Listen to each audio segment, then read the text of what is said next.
एक गांव में धर्मेश और माला एक छोटे से घर में हंसी खुशी रह रहे थे। उनका कोई बच्चा नहीं था और बस इसी बात का दुख हमेशा माला को सताता रहता था। एक दिन जब माला को घर में अकेले अच्छा नहीं लग रहा होता तो वो थोड़ी देर के लिए बाहर घूमने चली जाती है। चलते चलते वो काफी आगे निकल जाती है। वहाँ उसे एक बच्चे के रोने की आवाज सुनाई देती है। अरे, ये आवाज कहाँ से आ रही है? माला ढूंढते ढूंढते उस बच्चे तक पहुँच जाती है। बच्ची माला को देखकर चुप हो जाती है और मुस्कुराने लगती है। माला उस बच्ची को देखती रह जाती है। वो बच्ची बड़ी ही खूबसूरत होती है और उसके सुनहरे बाल तो उससे भी ज्यादा सुंदर होते हैं। कितनी प्यारी बच्ची है और इसके बाल कितने सुनहरे हैं। पता नहीं ऐसी बच्ची को छोड़कर इसके माँ बाप कहाँ चले गए। एक काम करती हूँ, क्यों ना इसे मैं ही अपने घर ले जाऊँ। माला उस बच्ची को घर ले आती है। धर्मेश जब काम से आता है तो माला उसे उसी बच्ची के बारे में सब बताती है। धर्मेश और माला उस बच्ची को अपने पास रख लेते हैं और उसका नाम सुनहरी रख देते हैं। माला सुनहरी को बड़े प्यार से पालने लगी। वो सुनहरी को इतना प्यार करती है कि उसे किसी चीज की कमी नहीं होने देती। हर कोई सुनहरी को देखकर तरह तरह की बातें करने लगा था। अरे, ये माला जाने कहाँ से किसकी लड़की ले आई है। मैंने पूछा तो बोलती है ये मेरी बेटी है। हाँ, पता नहीं किसकी बेटी को अपनी बेटी बोलकर पाल रहे हैं। धर्मेश और माला को किसी की बात से कोई फर्क नहीं पड़ रहा था। वो तो बस सुनहरी के साथ बड़ी खुशी से रह रहे थे। उनकी जिंदगी बड़ी ही हंसी खुशी बीत रही थी और धीरे धीरे सुनहरी 4 साल की हो जाती है। पर एक दिन उनके घर में एक हादसा हो जाता है। जब माला घर में खाना बना रही होती है तो जाने कब कैसे उसके पल्लू में आग लग जाती है। माला बुरी तरह चिल्लाने लगती है, बचाओ बचाओ, मैं जल गई, कोई मुझे बचाओ। माला के चिल्लाने की आवाज से सुनहरी भागते हुए अंदर आती है। सुनहरी अपनी माँ को ऐसे आग में जलते देख हक्की बक्की रह जाती है। उसकी आंखें लाल हो जाती हैं और उसके लंबे सुनहरे बाल हवा में उड़ते हुए ऐसे चमकने लगते हैं जैसे दुनिया भर की रोशनी उसके बालों में हो। सुनहरी का रूप बदलने लगता है, पर इतने में पीछे से धर्मेश आता है और सुनहरी को एक तरफ धक्का देकर माला के ऊपर पानी डालता है। आग बुझ जाती है और सब ठीक हो जाता है। सुनहरी भी वापस ठीक हो जाती है। पर जो माला और धर्मेश ने उस दिन देखा होता है वो बहुत घबरा जाते हैं। रात को दोनों इस बारे में बात कर रहे होते हैं। आज मुझे समझ आया कि सुनहरी आग को देखकर अजीब क्यों होती है। उसके बालों में आग समान लगती है और जितनी तेज आग हो उसका रूप उतना अजीब होने लगता है। आज तो वो चुड़ैल लगने लगी थी, पर आप सही वक्त पर आ गए। हाँ, पर हम अब क्या करें? ये बच्ची एक चुड़ैल है। अब हम इसे घर में कैसे रख सकते हैं? नहीं नहीं, वो मेरी बेटी है। मैं उसे अपने से अलग नहीं करूंगी और उसने आज तक कभी कुछ ऐसा नहीं किया। आज भी उसने मेरी जान बचाई है। वो दूसरी चुड़ैलों जैसी नहीं है। हम उसे कहीं नहीं छोड़ेंगे। ठीक है, पर अब हमें इसे आग से बिल्कुल दूर रखना होगा, वरना गांव वालों को इसका सच पता लग गया तो वो इसे जान से भी मार सकते हैं। ये सुन माला बहुत डर जाती है। उसके बाद वो सुनहरी को हमेशा आग से दूर रखती है। लोगों को सुनहरी उसके बालों और थोड़े अलग बर्ताव की वजह से पहले ही खटकती है और अब जब से माला उसका सच छुपाने के लिए उसे सबसे दूर रखने लगती है तब से लोगों को और अजीब लगने लगता है। ऐसे ही सालों बीत जाते हैं। सुनहरी बड़ी हो चुकी होती है। वो बिल्कुल आम लड़कियों की तरह अपने माँ बाप के साथ रह रही होती है। उसे खुद नहीं पता होता कि वो एक चुड़ैल है। एक दिन वो अपने माँ बाप से बोलती है, आप मुझे हमेशा दूसरों के घर जाने को मना क्यों करते रहते हो? मुझे भी अपनी सहेलियों के साथ जाना है। नहीं नहीं, सब लड़कियां बेकार हैं। तुम यहीं घर में रहा करो। माला को कुछ समझ नहीं आता कि उसके साथ क्या हो रहा है। एक दिन फिर होली का दिन आता है। गांव में होलिका जलाई जा रही होती है। पूरा गांव वहां इकट्ठा होता है, पर हमेशा की तरह बस सुनहरी वहां नहीं होती। अरे माला, तुम हमेशा अपनी बेटी को छोड़कर क्यों आ जाती हो? उसे भी साथ लाया करो। वो घर पर पढ़ाई कर रही है।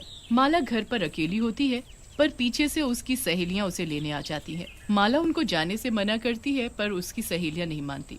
वो माला को चुपके से ले जाती है। सुनहरी को होलिका के पास देखकर माला घबरा जाती है। वो सुनहरी पर गुस्सा करती है, तुम यहाँ क्यों आई? मना किया था ना। मेरी सहेलियां मुझे ले आई, मैं क्या करूँ? जाओ, अभी के अभी घर वापस जाओ।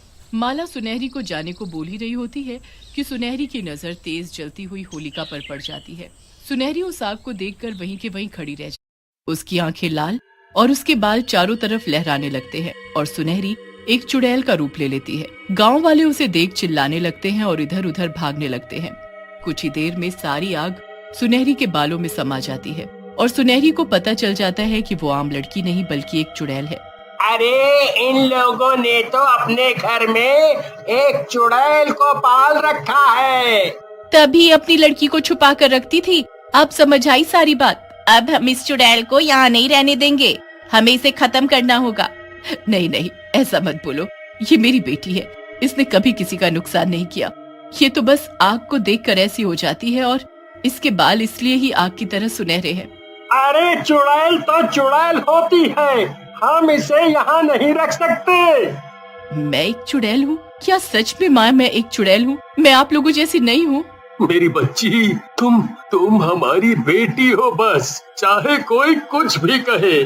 सब गांव वाले उनके खिलाफ खड़े हो जाते हैं। वो सुनहरी को रस्सी से बांधकर एक कमरे में बंद कर देते हैं। वो वहाँ से ना निकल पाए इसलिए घर के चारों तरफ वो एक पंडित से उस घर पर पूजा करवा देते हैं। सुनहरी हर वक्त उस घर की एक छोटी सी खिड़की से झांकती रहती है और अपने माँ बाप को पुकारती रहती है। धर्मेश और माला को कोई भी सुनहरी के पास भी नहीं जाने देता था। लोग उसे खाने को भी नहीं देते थे। मुझे यहाँ से बाहर निकालो, मैं किसी को कुछ नहीं कहूंगी। मुझे तो खुद पता नहीं था कि मैं चुड़ैल हूँ। मुझे अपने माँ बाप के पास जाना है, मुझे जाने दो। कोई उसकी एक नहीं सुनता था और अमावस की रात को सब उसको हमेशा के लिए मारने की तैयारी कर लेते हैं। धर्मेश और माला को उनके घर में बंद कर दिया जाता है ताकि वो सुनहरी को खत्म करने में रुकावट न बने। अब अमावस की रात आ जाती है।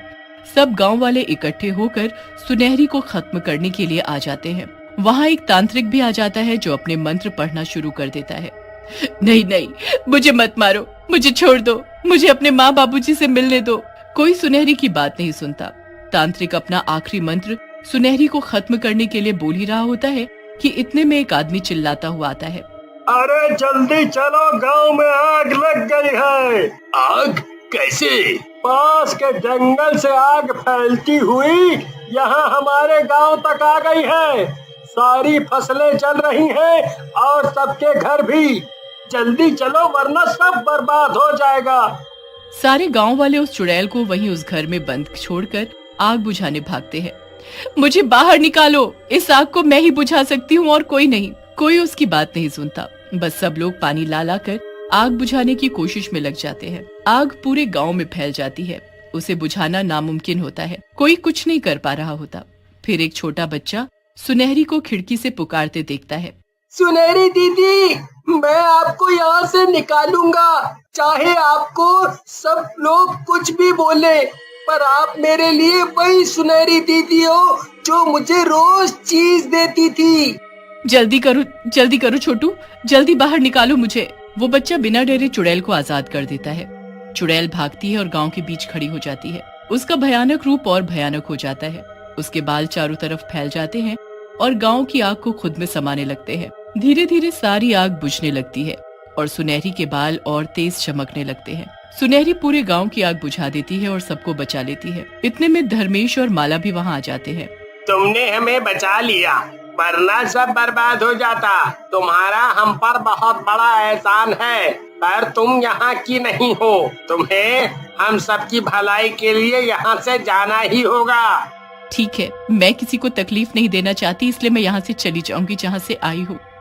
नहीं बेटी, तुम मुझे छोड़कर कहीं नहीं जा सकती। सुनहरी को सबको छोड़कर वहाँ से जाना पड़ता है। वो बड़े ही दुखी मन से गांव छोड़कर जाने लगती है, पर तभी तांत्रिक उसे रोकता है और माला को जल्दी एक कैंची लाने को बोलता है। माला जल्दी से घर जाती है और एक कैंची लेकर आती है। उसके बाद तांत्रिक सुनहरी के लंबे बालों को पकड़ता है और काट देता है। बाल काटते ही सुनहरी पहले जैसी हो जाती है।